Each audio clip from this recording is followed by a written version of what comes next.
주일 설교를 준비하는 일은 늘 쉽지 않습니다. 특히나 오늘의 말씀은 부담스러운 내용인 것이 사실입니다.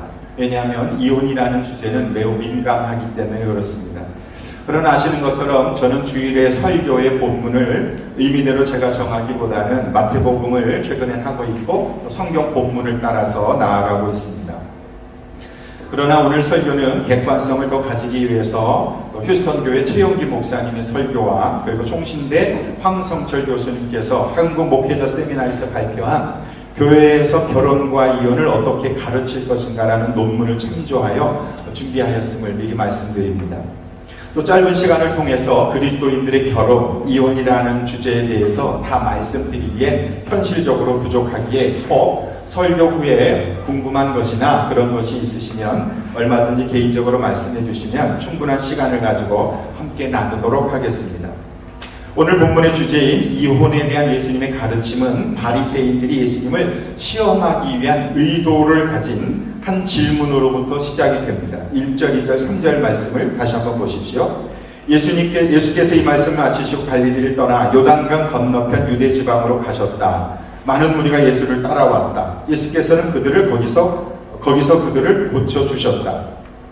많은 사람들이 예수님을 따라왔고 예수님의 치유의 역사가 일어나기니까 당시의 종교 지도자들이 예수님에 대하여 시기했음은 두말할 나위가 없습니다. 그때 종교 지도자의 한 분파인 바리새파 사람들이 3절에 예수께 다가와서 예수님을 시험하려고 질문합니다. 무엇이든지 이유만 있으면 남편이 아내를 버려도 됩니까? 그 당시에 가장 민감한 문제 중에 하나인 이혼에 대한 질문을 예수님께 던졌습니다. 당시 사람들에게 가지고 있는 합당한 이유가 있을 땐 아내를 버려도 되나요? 이혼해도 되나요? 라고 하는 이혼에 대한 주제를 가지고 두 부류의 사람들이 대립을 하고 있었습니다. 그러나 한 가지 말씀을 가지고 두 의견이 서로 나뉘어졌는데 신명기 24장 1절의 말씀은 이렇게 기록을 하고 있습니다. 남녀가 결혼을 하고 난 다음에 남편이 아내에게서 수치스러운 일을 발견하여 아내와 같이 살 마음이 없을 때에는 아내에게 이혼 증서를 써주고 그 여자를 자기 집으로 내보낼 수 있습니다. 모세에게 말씀하신 모세 율법의 한 부분인데 여기 수치스러운 일을 발견하여 아내와 같이 살 마음이 없을 때 이혼 증서를 써줘라. 이혼할 수 있다. 라고 할 때 이 수치스러운 일에 대한 해석이 서로 달랐습니다. 당시에 가장 큰 랍비 학파, 이스라엘을 영적으로 지도하고 있는 랍비가 샴마이 학파가 있었는데 샴마이 학파에서는 이 랍비가 주도하는 이 학파에서는 굉장히 강한, 그래서 수치스러운 일을 간음 또는 간음에 해당하는 죄를 수치스러운 일이라고 적용했습니다. 그러나 간음 외에는 이혼할 수 없다 라고 굉장히 강하게 이혼을 반대한 것이 샴마이 학파입니다. 반대로 힐렐 학파, 힐렐이라는 랍비가 주도하는 힐렐 학파에서는 그 수치스러운 일을 좀 기준을 낮췄습니다. 예를 들면 아내가 음식을 했는데 음식이 상했다거나 요즘으로 말하면 밥을 태웠다. 수치스러운 일입니다. 그리고 다른 여자가 더 마음에 들었다. 지금 있는 아내와 살기가 싫어졌다. 그것도 수치스러운 일입니다. 그래서 이혼을 할 수 있었고 이혼 증서를 써줄 수 있었습니다. 그러니까 그냥 농담처럼 힐렐 학파는 좀 헬레한 좀 그런 그 기준이었고 샴마이는 좀 쌈박한 기준이 분명한 제가 만든 말입니다. 그런 기준으로 적용했습니다. 두 학파가 서로 이혼에 대한 한 말씀을 가지고 서로 다른 적용을 하는 것입니다. 생각해 보십시오. 만약에 샴마이 학파를 따른다면 이혼이 어렵습니다. 이혼한다는 것은 여자에게 2000년에 고스란히 피해로 돌아가는 것입니다. 연약하기 때문에. 바리새인들은 지금 예수님 당신은 샴마이 학파의 이론을 따릅니까? 힐렐 학파의 이론을 따릅니까? 라고 물어보는 것입니다. 만약 이혼이 자유로운 힐렐 학파를 따랐다면 당신은 말씀을 어기는 너무 자유주의자라고 비난받을 것이고 샴마이 학파를 따랐다면 너무 수준을 딱딱하기 때문에 너무 수준을 낮춰서 좀 딱딱하게 이혼하지 못하도록 만들었기 때문에 연약한 사람을 돌보지 않는 이중인격자라는 위선자라는 서로 쌍방이 공격할 수 있는 그런 시험대에 오를 수밖에 없는 것입니다. 그런데 예수님은 샴마이도 힐렐도 아닌 하나님의 말씀을 잣대로 말씀하셨습니다. 그것이 창세기 1장 27절에 근거한 창조 원리를 4절, 5절, 6절은 예수님은 이렇게 말씀하십니다. 것이냐? 제가 읽어보겠습니다. 예수께서 대답하셨다. 사람을 창조하신 분이 처음부터 그들을 남자와 여자로 지으셨다. 첫째, 하나님은 남자와 여자로 지으셨다라는 것입니다. 즉 남자와 여자가 결혼해야 된다라는 것을 말씀합니다. 동성 결혼은 하나님의 뜻이 아니고 하나님의 창조의 원리와 맞지 않는다라고 말씀하십니다. 5절. 그러므로 남자는 아버지와 어머니를 떠나 자기 아내와 합하여 둘이 한 몸이 될 것이다. 결혼은 남자가 아버지와 어머니를 떠나야 한다는 것을 말씀하고 있습니다. 또 6절. 그들은 이제 둘이 아니라 한 몸이다. 하나님이 짝지어준 것을 사람은 갈라놓아서는 안 된다라고 예수님께서는 분명하게 말씀하십니다. 하나님이 허락하신 결혼은 사람이 갈라놓을 수 없다. 여기 한 몸을 이룬다는 이 한 몸이라는 단어는 원래부터 하나였다는 뜻입니다. 남자의 갈비뼈를 취하여 여자 하와를 만든 것처럼 부모 밑에서 성장할 때는 따로 있다가 그리고 결혼할 때 부부가 비로소 한 몸이 될 수 있다가 바로 이 한 몸입니다. 또 한 몸이 된다는 것은 육체적인 하나됨만을 말하는 것이 아니라 영혼을 포함하여 모든 삶 전체가 하나가 된다는 것을 말합니다. 또 하나님이 짝지어 주셨다라고 하는 것은 하나님이 결혼을 허락해 주셔야만 가능하다라고 하는 것을 말씀하고 계시는 것입니다. 즉 부부가 된다는 것은 두 사람이 한눈에 맞아 첫눈에 맞아 우리 같이 살까? 충동적 감정에 의하여 부부가 되는 것이 아니고 하나님의 철저한 섭리와 계획 속에 한 몸으로 만들어 이루어지는 것이 부부입니다. 사람들은 얼마든지 마음에 들지 않은 계약을 파기할 수 있습니다. 그러나 결혼은 하나님이 만드신 하나님의 제도입니다. 때문에 하나님 외에는 결혼관계를 파기할 수 있는 분이 계시지 않습니다. 또 히브리어로 결혼이라는 말에 키두신이라는 뜻은 하나님께 바쳐진 온전한 제물이라는 것입니다. 하나님께 바쳐진 온전한 제물, 그것이 한 몸입니다. 부부가 함께 바쳐진 것입니다. 남자만 바쳐진 것이 아니고 여자만 바쳐진 것이 아니라 두 부부가 함께 바쳐진 것입니다. 하나님께 바쳐진 제물을 하나님께 드렸는데 어찌 사람이 그 제물을 나누어 가질 수가 있겠습니까? 그래서 불가능한 것입니다. 이 말씀을 듣고 바리새인들은 모세 율법을 가지고 다시 따져 묻습니다. 7절 말씀 다시 함께 읽어보십시다. 시작. 그들은 예수께 말하였다. 그러면 어찌하여 모세는 이혼 증서를 써주고 아내를 버리라고 명령하였습니까? 당신은 모세 율법을 반대합니까? 라는 질문입니다. 예수님이 대답하십니다. 8절.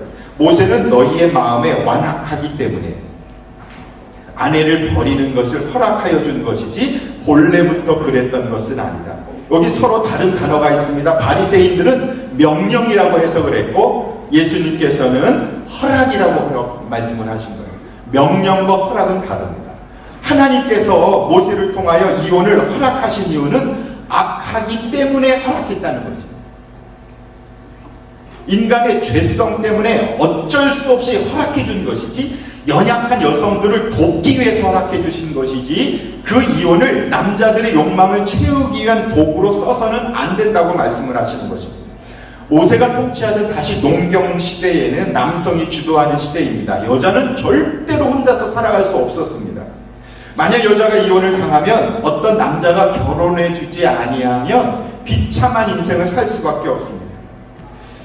남편이 아내가 마음에 들지 않는다고 내쫓으면서 이혼 증서라도 써주면 합법적으로 혼자라고 하는 것이 증명될 수가 있는데 악한 남자들이 이혼 증서조차도 써주지 않은 것입니다. 초창기에는 나뭇잎에 써줬는데 이게 자꾸 말라서 나중엔 돌이나 나무, 나중엔 종이까지 이혼 증서가 지금도 고대의 이혼 증서들이 조선시대 이혼 증서들이 발견된 박물관에 보관되어 있는 것이 많이 있습니다. 그렇게 지금과 같이 이혼 서류에 사인이라도 해주면 새로운 출발을 할 수 있을 텐데 이 악한 남자들이 그렇게 하지 않는 것입니다. 만약 여자에게 이혼 증서가 없는 상태에서 다른 남자와 재혼했는데 전 남편이 나타나서 내가 법적인 남편입니다 라고 주장하면 가늠한 여인이 되고 가늠한 여인은 돌에 맞아 죽는 처벌을 당할 수밖에 없으니 고스란히 그 피해는 여성에게 돌아갈 수밖에 없었기 때문에 하나님께서는 그 악한 사람의 그 마음의 동기를 아시고 이혼 증서를 반드시 써줘라 라고 말씀하시고 허락해 주신 것이지 그것은 하나님의 의도하신 명령이 아니다 말씀하신 것입니다. 최소한의 법적인 장치였죠. 근데 당시에 경건하다고 하는 바리새인들조차도 합당한 이유만 있으면 아니 그 조건을 낮춰서 내 마음에 들지 아니하면 얼마든지 이혼할 수 있다고 해석을 했던 것입니다. 그래서 예수님께서는 9절 말씀을 보십시오. 내가 너희에게 말한다. 음행한 까닭이 아닌데도 아내를 버리고 다른 여자에게 장가드는 사람은 누구나 간음하는 것이다. 즉 결혼 관계 외에 다른 사람과의 성적인 관계를 맺는 경우를 제외하고는 이혼하는 것을 주님께서는 허락하지 않는다 말씀하셨습니다. 사실 이것도 인간의 죄에 대한 최대한의 하나님의 양보에 불과한 것입니다. 결국 이혼은 하나님의 명령이 아니라 인간의 악함에 대한 하나님의 양보였습니다. 또 더 큰 피해를 막기 위한 하나님의 보호장치가 이혼 증서였습니다.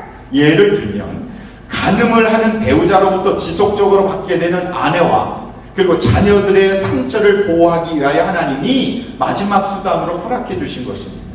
결국 이 말씀을 통해 우리가 얻을 수 있는 교훈은 이혼은 가능하다라는 것입니다.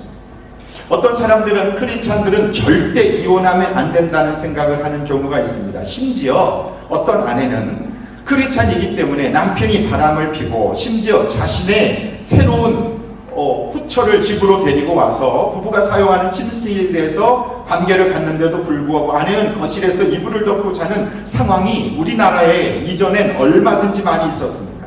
그래도 참고 살아갈 수밖에 없었습니다. 왜? 이혼은 안 된다고 했기 때문에 그렇습니다. 또 어떤 남편은 수시로 폭력을 행사하고 칼을 들고 죽인다는 말을 밥 먹듯이 하지만 생명의 위협을 느끼면서도 참고 살 수밖에 없었습니다. 왜냐하면 이혼하면 안 된다는 조건 때문에 그렇습니다.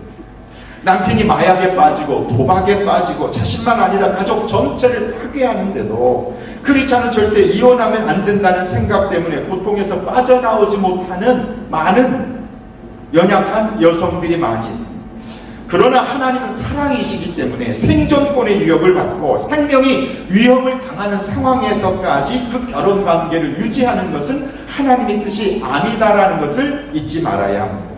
그래서 우리가 어떤 사람이 이혼을 했다고 할 때 저 사람은 이혼한 사람이야 라고 하는 그 색안경을 끼고 볼 것이 아니라 안타깝고 긍휼한 마음으로 바라볼 수 있어야 합니다.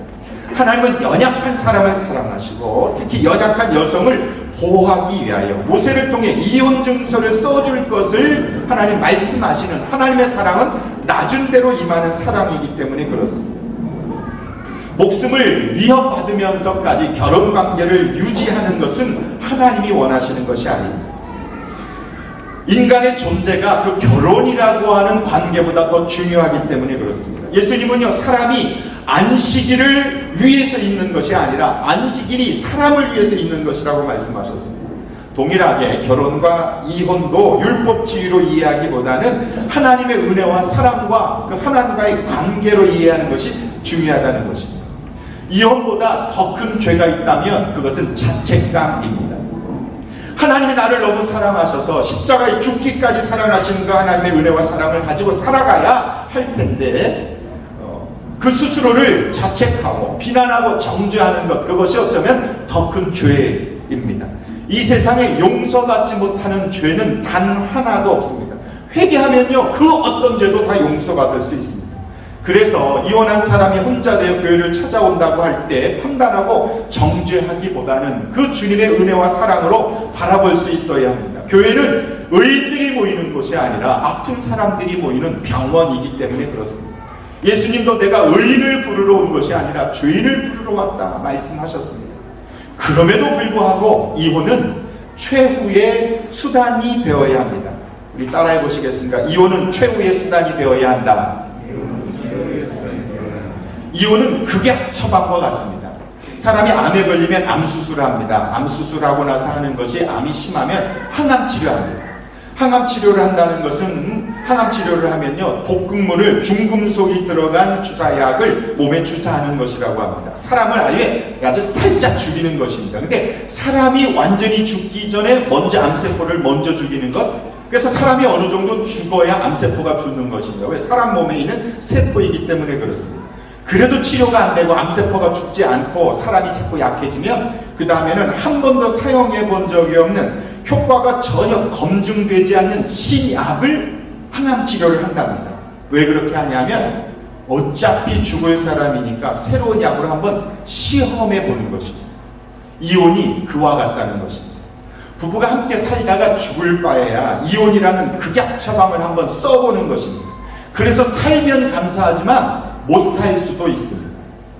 그래서 결혼 생활이 힘들고 어렵다고 하여 나 이 사람하고 더 이상 못 살아 라고 하는 말을 쉽게 하는 것은 극약 처방을 스스로 처방받겠다고 하는 것과 똑같습니다. 한 번도 사용해 본 적이 없는, 검증이 되지 않은 항암 치료를 받는 것과 같습니다. 가능하면 이혼을 피하고 다시 화합하려고 애써야 합니다. 물론 생명의 위협을 받고 생존권의 위협을 당하면서까지 그 결혼관계를 유지할 필요는 없지만 하나님의 허락을 받은 후 이혼할 수 있지만 가능하면 최선을 다해서 마지막까지 참고 견디는 것, 그것이 그리스도인의 태도입니다. 저와 아내는 다소 어린 나이에 만나 결혼을 했습니다. 신혼 초기에 저희 부부는 정말 로또 복권처럼 살았습니다. 로또 복권의 특징이 뭡니까?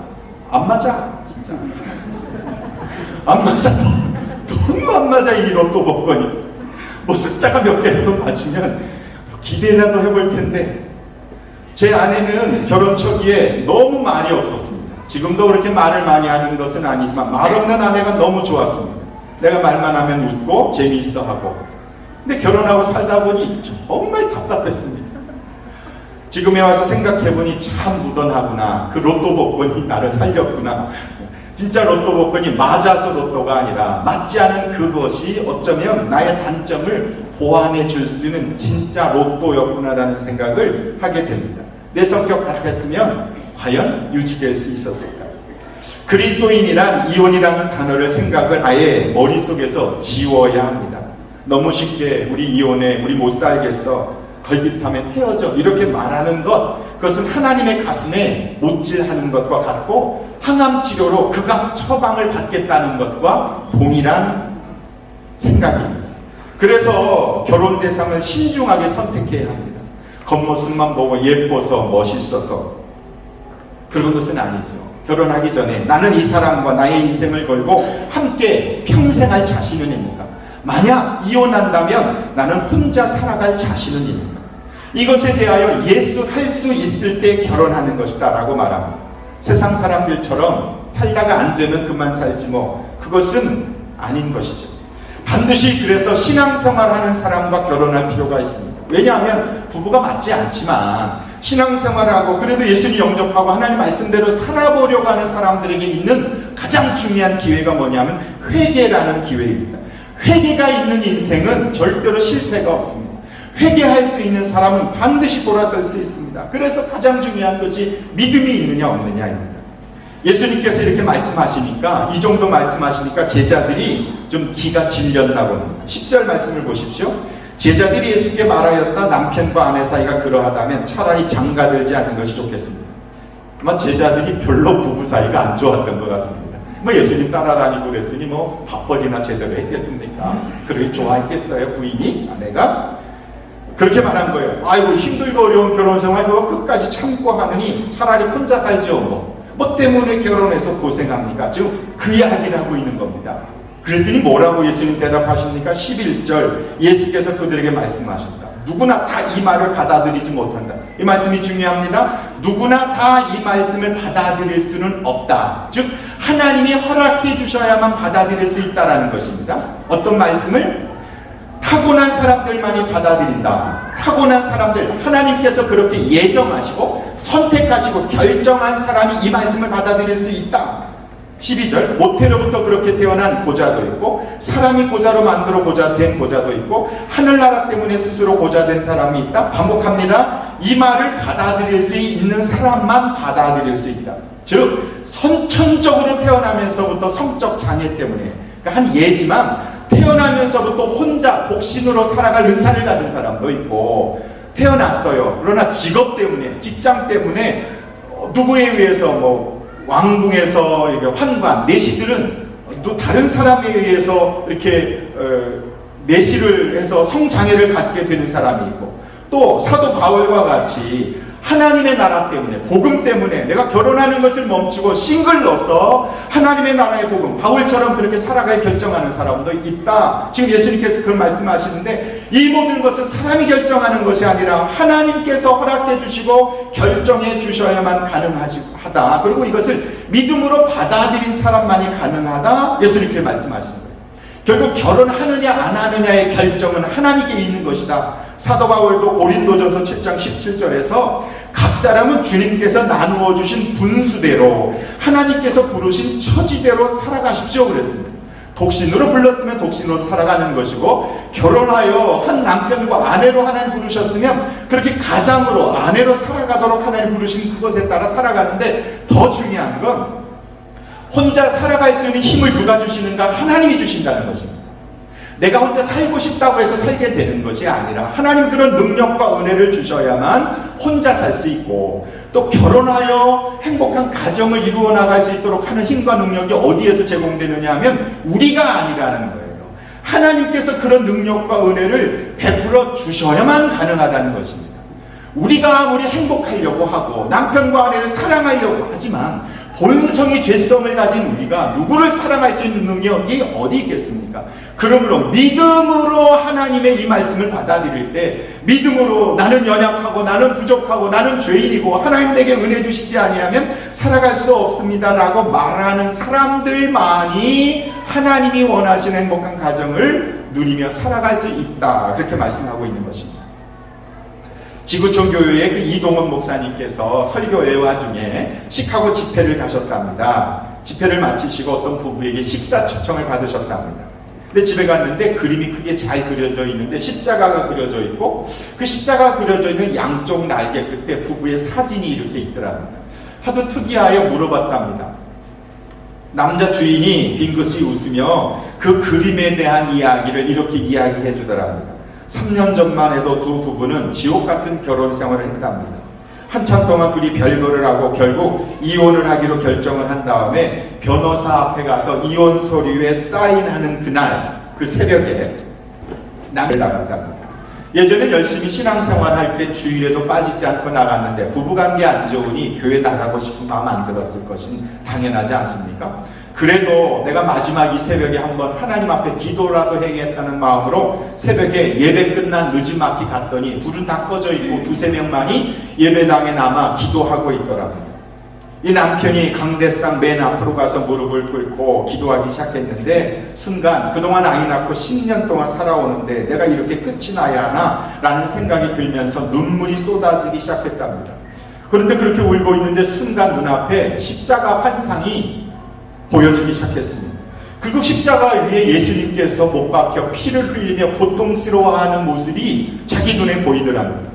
그래서 기도하는 중에 보이는 환상이라 또 기도로 물었답니다. 예수님, 왜 그렇게 십자가에 못 박혀 고통당하십니까? 그랬더니 그 예수님께서 바로 너의 죄 때문에, 너의 그 고집, 너의 그 자만, 너의 이기심 때문에 내가 십자가에 못 박혀 피 흘린다. 예수님께서 그렇게 말씀하시더랍니다. 그 순간 자신은 아내의 성격이 하도 이상하고 나와 맞지 않아서 내가 이 결혼 생활이 너무 힘들고 고통스럽다고만 생각했는데, 알고 보니 그 모든 것이 나의 죄 때문이라는 사실이 깨달아지기 시작했습니다. 그리고 통곡의 기도가 쏟아져 나오기 시작했습니다. 하나님, 내가 잘못했습니다. 모든 것이 저의 죄 때문입니다. 나 때문입니다. 저의 죄 때문입니다. 가슴을 찢으며 그렇게 대성통곡하고 울고 있는데, 그날따라 아내가 늘 새벽 예배를 다녔는데 무슨 일이 있어서 새벽 기도에 좀 늦었답니다. 근데 새벽 예배에 늦어서 그래도 기도라도 해야지 하고 늦지막히 예배당 뒤에 앉았는데, 맨 앞에서 어떤 남자가 가슴을 쥐어뜯으며 대성통곡하며 우는데 그 목소리가 남편의 목소리였습니다. 그것을 보자마자 이 아내도 눈물이 쏟아지며 뒤에서 기도를 하는데, 그 순간에 동일하게 십자가의 환상이 보이며 예수 그리스도께서 십자가에 피 흘려 죽어가는 모습을 보았고, 그리고 예수님께서 바로 너 죄 때문에 내가 이렇게 고통당한다라고 예수님 말씀하시더랍니다. 그 순간 이 아내도 예수님이 나 때문에 죽었다는 사실을 깨닫고 남편이 있는 그 앞으로 달려가 그렇게 외쳤답니다. 여보, 내가 더 잘못했어요. 내가 당신을 힘들게 했어요. 내가 당신에게 짜증 부리고 소리 지르고 비난했기 때문에 당신이 얼마나 힘들었어요. 두 사람이 그 십자가 밑에 엎드려 대성통곡하며 울며 한참을 기도했습니다. 그리고 서로가 서로를 위해 기도해주고는 손을 잡고 일어서며 우리 다시 한번 잘해봅시다. 그리고 예배당을 나왔고 그 후 1년이 되는 어느 날 잘 아는 화가에게 십자가를 그려달라 부탁했고 그 십자가 밑에 두 사람의 사진을 붙여 놓았답니다. 십자가의 그 은혜가, 십자가의 능력이 우리를 회복시켜 주셨고 앞으로 힘들고 어려울 때마다 십자가 바라보고 살겠다는 결단을 그림에 그려놓은 것입니다. 우리가 아무리 힘들고 어려운 부부관계라 할지라도 내 죄를 회개하고 다른 사람을 용서할 수 있다면 어떤 불행한 결혼관계도 행복한 결혼관계로 바뀌어질 수 있습니다. 예수님은 지옥 같은 결혼 생활을 무조건 참고 견디라고 하시지 않습니다. 나를 바라보면, 나를 의지하면, 내 앞에 엎드리면 내가 얼마든지 너를 행복하고 아름답고 화나가 될 수 있는 힘과 능력을 내가 너에게 줄 수 있다라고 예수님이 그렇게 자신하시기 때문에 예수님은 나를 바라보라 말씀하시는 것입니다. 이 세상에 하나님의 능력과 은혜를 체험하지 못할 정도로 불행한 결혼 생활을 하는 사람은 단 한 사람도 없습니다.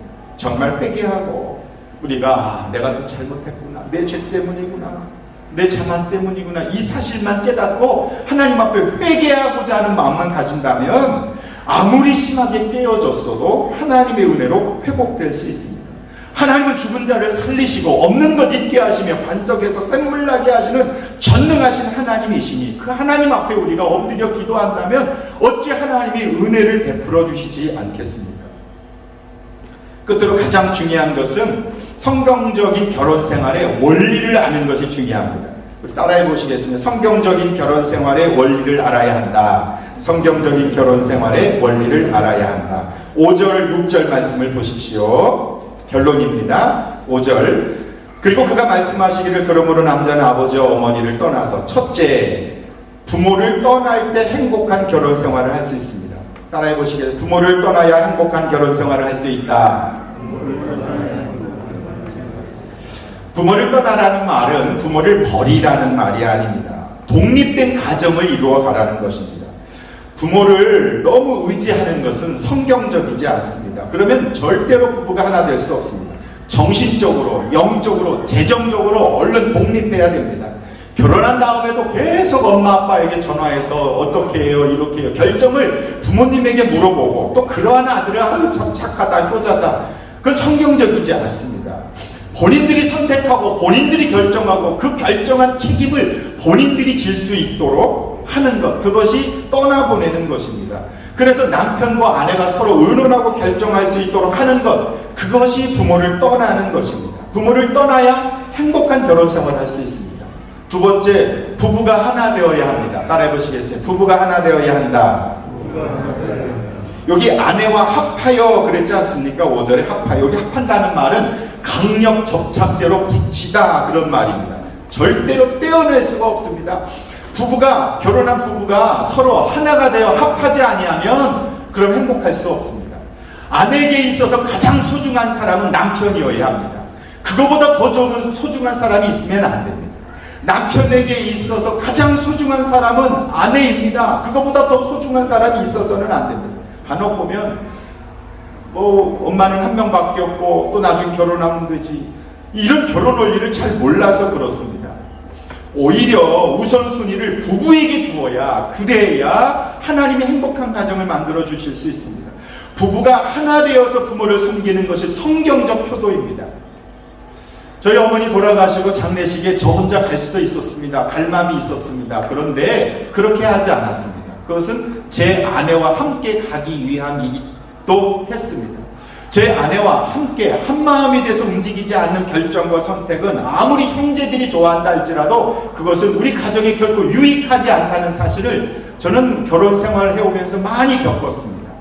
얼마든지 우리 어머니도 그것을 이해해 주실 것이라고 저는 충분히 생각하고 있고 또 그렇게 믿기 때문에 그렇습니다. 여러분, 부모를 잘 공경하려면 남편과 아내가 서로를 내 인생에 있어서 가장 소중한 사람이라고 생각할 때, 그럴 때 부모님도 기뻐하십니다. 아니, 둘이는 행복하지 않으면서 엄마 아빠에게 잘해주는 것을 보고 효자다라고 말한다면 그것은 큰 잘못이죠. 나는 괜찮다, 나는 아무렇지도 않다, 너희 둘이 행복하게 잘 살아. 그것이 부모님의 마음 아니겠습니까? 그러므로 부부가 하나 되는 것, 남편과 아내가 하나 되는 것, 그것이 가장 중요하다는 것을 절대로 잊어버리면 안 됩니다. 무엇을 의논하거나 결정하거나 아내와 남편이 서로 의논하고 결정하는 것을 멈추지 말으셔야 합니다. 세 번째로는 부부가 한 몸이 되어야 하는데 자녀들을 중간에 끼워 넣으면 안 됩니다. 자기 아내와 합하여 둘이 한 몸이 될 것이다. 두 사이에 아무도 끼어들어서는 안 됩니다. 따라해 보시게. 부부 사이에 아무도 끼어들어서는 안 된다.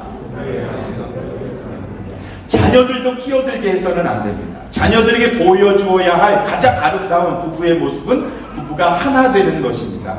그럴 때 자녀들이 안정감을 느낄 수 있습니다. 엄마들이 아이들을 데리고 자는데 그건 절대로 바람직하지 않습니다.